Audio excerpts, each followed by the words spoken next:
Great. So, story time. Where's your cat, Joanna? I don't know. Well, if you see the cat, because this is a story about a cat, Okay.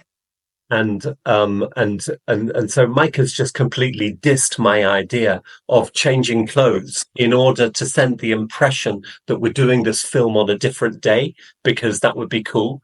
Mike, just very interested in your opinion of not doing that. I think I just give our audience a bit more credit than you do, Tim. I think they'd see through it in a second. You reckon so? Excellent. We got a cat. I'm going to take my glasses off just so that I pretend that this is a completely different day and stuff. But anyway, and I haven't changed my shirt. So the story around the Decision 8 goes like this. I was working with a big pharmaceutical company, which will remain nameless. And we were working with a bunch of people from IT. And there were 30 people who were tasked with the following job. Make sure your country implements a big piece of CRM software, that has been committed to by the organization. So the company had bought this CRM software 4 years previously, but the whole organization was resisting the change to this because of the normal reasons. CRM is sometimes a very contentious decision. And so there were 30 IT business partners, and there were 3 success stories. So I was involved in the workshop where internally they were using the Decision 8. That's the first time I saw this. And it was recommended to them as a mechanism of taking the problem back to their local countries and getting this implemented. So from 30 countries, 3 success stories. One of the success stories was Istanbul and Turkey. An interesting aspect behind this, the 3 success stories were all by people who were young. They were under the age of 30 even. We had 24-year-old, 27-year-old, a 28-year-old. Everybody else was older and more experienced. So just out of interest, Mike, what do you think? Why did the young people succeed where the old people failed? Well, you know the expression, Tim, you can't teach an old dog new tricks. That's it. Go with that. That's exactly the reason. The old people were blocked by their experience. They were certainly blocked by their unwillingness to trust the model, to trust the process, and to trust the idea. But the Istanbul story is great. A young lady called Burcu, she walks into her boss's office and she says, "Boss, you've got a cat." And the boss says, "Yeah, I've got a cat." And this is the big boss. He's El Jefe Grande, which is the big boss, the country general manager of a big pharmaceutical company. They employing hundreds of people. And she's 24 years old, knows nothing about anything, is a complete worm, no influence, no power, no nothing. And she was standing in front of the country general manager saying, "You've got a cat." He says, "Yeah, I've got a cat." And she says, "Well, I've got a great idea. The company has got this cat collar and dog collar, which is impregnated with drugs, not drugs, but drugs to stop parasites, And we've got this product in the company, and there's an RFID tag in the collar, which means if your cat gets stolen or if your dog gets lost, we can locate them. So we issue this, and customers register on the website." And the country general manager is doing, "Okay, but why would we do this?" And she said, "Well, because we literally have this. We don't invest into animal healthcare at all. It's a part of our company, and this is a problem that we've got, which we could solve pretty much instantly because there's a great product there. But also, the people who are responsible for this are exactly the same people who are responsible for not implementing the globally bought CRM system." And he said, "I hate CRM." And she said, "You're not allowed to say that. You're allowed to say anything on this planet, but not that, because you're El Jefe Grande," which means the big boss, which means you have to say, "I love CRM. I've got to go with this. This is great. This is something that we need to do." And he says, yeah, okay. And so they came to an agreement. They got all of these 5 people into the room and started putting this problem on the table. And the problem statement was, we are not we are not investing into animal health products. Yeah. And so the people in the room were head of medical affairs, head of IT, head of sales, head of marketing, and the country general manager. And he's looking at these people saying, look, Burcu has brought this to my attention. We're not gaining any revenue from this area. Why not? And they all started blaming each other. Yeah. They all started saying, well, it's IT's fault. The IT is saying, what? Excuse me? They're saying, well, it's medical affairs fault. We just haven't had vets on our radar.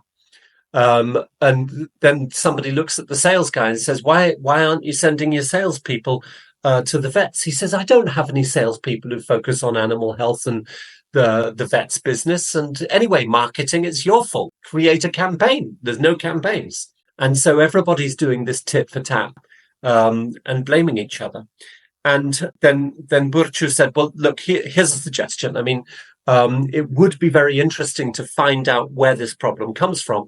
So if you will allow me, I'll do the research here. Just give me access to your people, and I'll go and start asking some questions. The country general manager said, this is important to me, guys, because I've got a cat. Yeah? And so everybody walked away from the table, having given Burcu permission to go and do some data collection.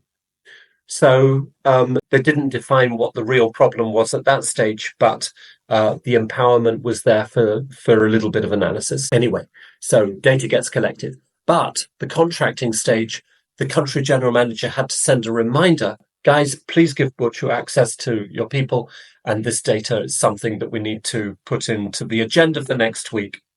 The following week, there was a presentation which Burcu presented with the general manager again, and there was a list of like 7 hypothesis statements on a slide.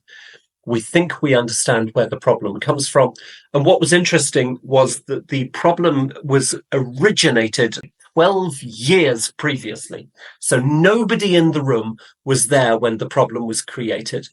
And the problem was something as simple as there were originally 2 Excel sheets, one for doctors and one for vets.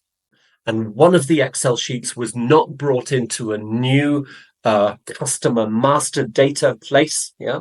So it originated with an agreement of medical affairs with IT. Where do we keep this data? And the vets data got lost, got ignored, whatever. But the reality was that, the vet business was responsible for 0.5% of revenue. So it's just completely not important in anybody's level of priorities. The group of people were very happy to see this because it meant none of them were to blame.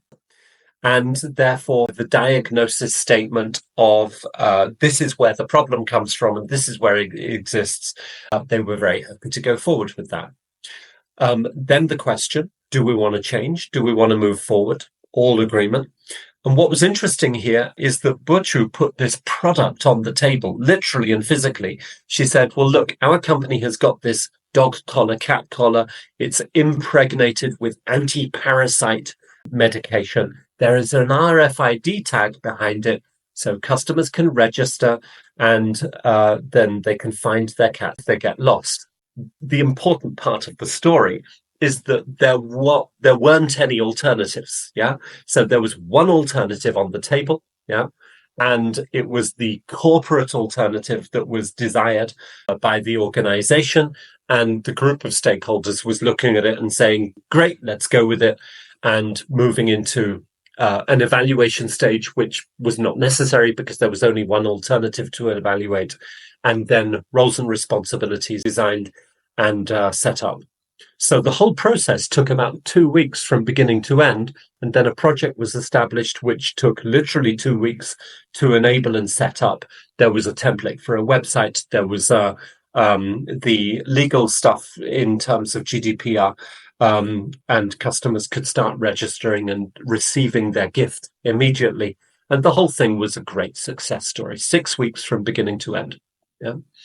On the basis of this success story, the country general manager called the original 6 stakeholders into the meeting, said, congratulations, everybody. We have a great success story regarding animal health.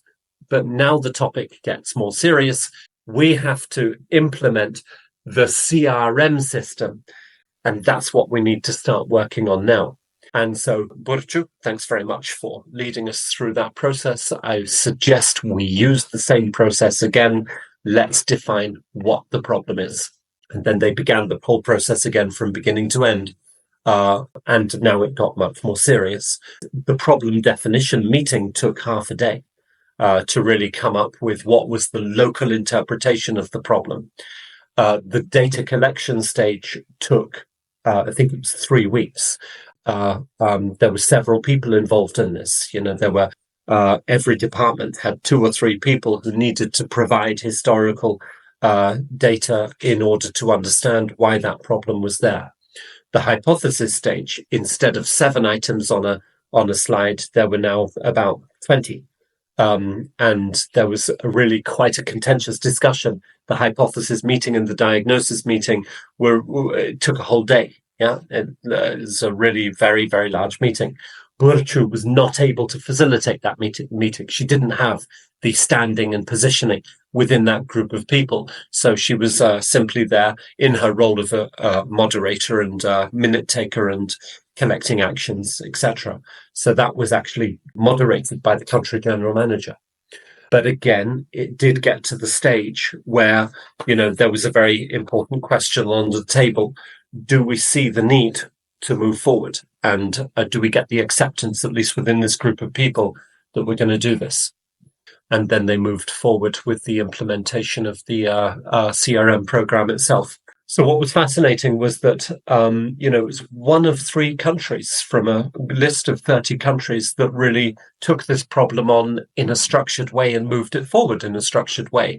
Within 3 months, they were delivering the first reports compiled by the CRM system, which was what Global was looking for in the first place. And they were number 1 on the list of successful implementations worldwide. My take on the story is that, the 27 who didn't, they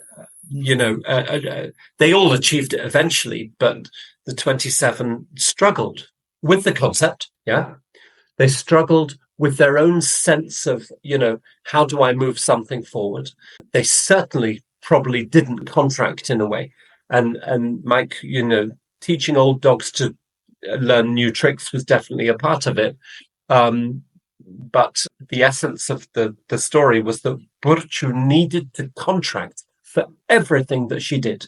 She needed empowerment and permission to move forward with every single specific small detail. She wasn't able to do it and do it herself. Whereas the other people, the 27, they had power, they had influence, they had positioning within the organization. They thought that they could do it themselves. So they didn't move forward with this 50-50 level of responsibility on their own.